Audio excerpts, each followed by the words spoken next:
I was an executive with a nice salary, annual bonuses and stock options, all the perks.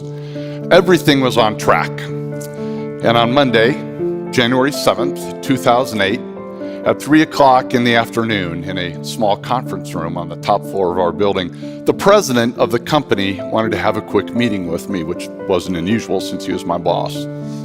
But the meeting turned out to be even more brief than expected. He fired me. And I'll never forget how his words just sucked the breath right out of me. And I left the conference room in a dazed state, and I went home and curled up in my bed in the fetal position for 3 hours. And while I could go on in vivid detail about how I felt, what I did to my self-esteem, my finances, and so on, what I now realize is while that event created the greatest amount of discomfort I had ever felt, it was that discomfort, the departure from my ordered life, that forever changed it for the better. You see, friends, what makes you comfortable can ruin you. And what makes you uncomfortable is the only way to grow. Let me say that again. What makes you comfortable can ruin you, and only in a state of discomfort can you continually grow. Now, I suppose if on January 8th, somebody come up and said, "Gee, buddy, getting fired's a good thing, because now you're really gonna grow," I probably would have smacked them. But pretty quickly, I became motivated to start a new journey. And after a couple of years of work with my new team and a PhD friend at the University of Nebraska, we had this epiphany on how to illustrate and apply the science of discomfort and growth. We called the concept the growth rings. The growth rings represent living environments that promote or hinder growth. And that includes everything from your place of work to even a fishbowl. You see, what dictates the size of a goldfish is its environment. And while this goldfish lives in a very safe environment, it's also very limiting in most every way. And when placed in a more robust environment, like say a small pond, this can be the result. Now, it also means he could be eaten. But friends, this is you. The environments in which you work, live, and play, they're all a proverbial fishbowl that dictates your growth. So the first growth ring represents a low-performing, low-growth environment called stagnation. Stagnation is understood by having to follow too many steps and permissions and minutiae that stifles creativity, independent thought, and action. To imagine an environment such as this, think no further than our state and federal governments. Now, the antithesis of stagnation is chaos, also low growth and low performing. Chaos can be caused by internal or external events or conditions. We see chaos occur at times in business mergers, natural disasters, and horrific events like 9/11. Chaos is having zero predictability or control over inputs and outcomes. Coming back down the growth rings, next to stagnation is the most desirable environment, order. Order is knowing that what you do or what is happening in your environment leads to a predictable outcome. And in predictability, comfort is found.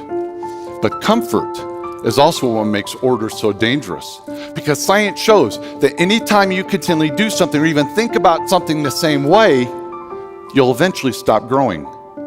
So before your order continues to limit the way you think and act, remember what I said earlier. Growth only occurs in a state of discomfort. Now think about the power of that phrase. Growth only occurs in a state of discomfort.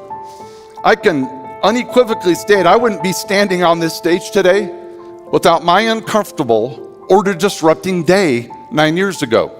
When you feel discomfort hit, that means you've entered the complexity ring. Complexity is nothing more than changed order. But when your order is changed, outcomes are no longer predictable, and it's unpredictability that makes you uncomfortable. And while most times your visceral response to discomfort is not just no, but hell no, you can actually learn how empowering it is to consciously acknowledge discomfort, and then when appropriate, choose complexity over order. And I know seeking discomfort sounds odd, and not many people do it. But you have to learn to embrace it, because it's the only environment where sustained or exponential growth can occur. To weave high growth complexity into the fabric of your lives, there are three primary ways it can be triggered. Complexity trigger number one is it can be forced upon you.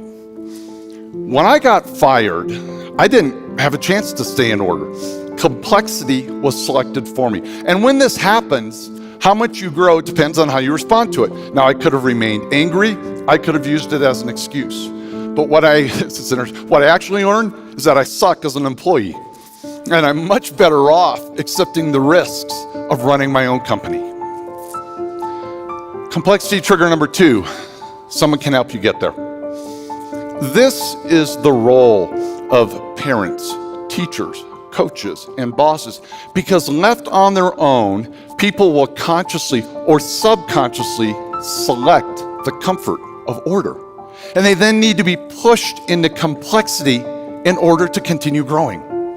But what if you're not lucky enough to live or work in a robust, high-growth environment? What if you're stuck in order, even worse, stagnation?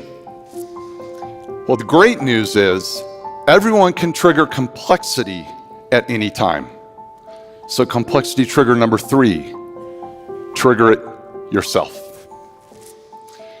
Take a journey with me back to Montgomery, Alabama in the 1950s.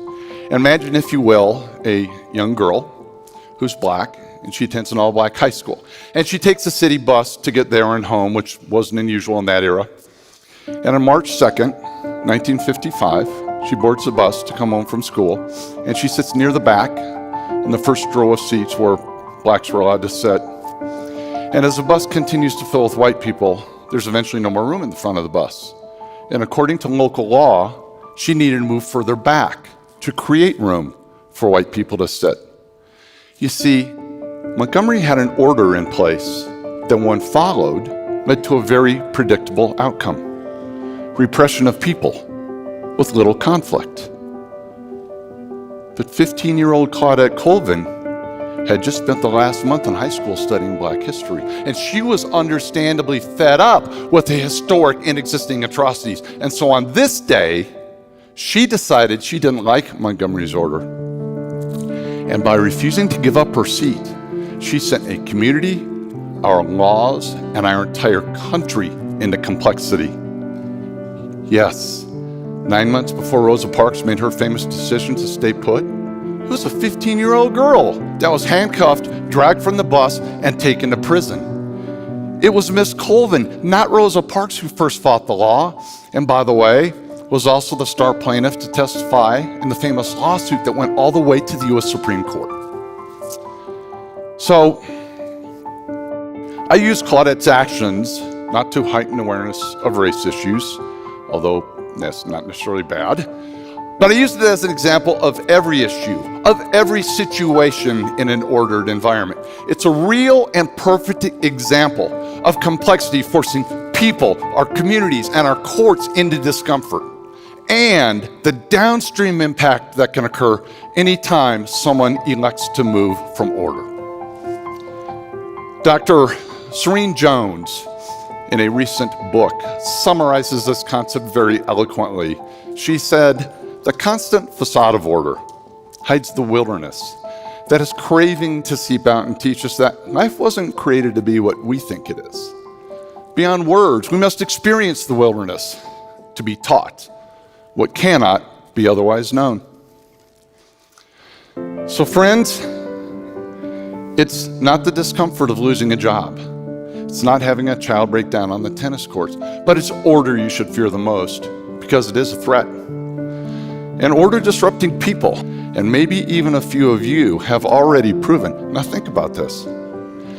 It's not the complexity triggering individuals or events you should fear the most, but it's your own willingness to accept or seek discomfort that will dictate the growth of not just you, but our entire world.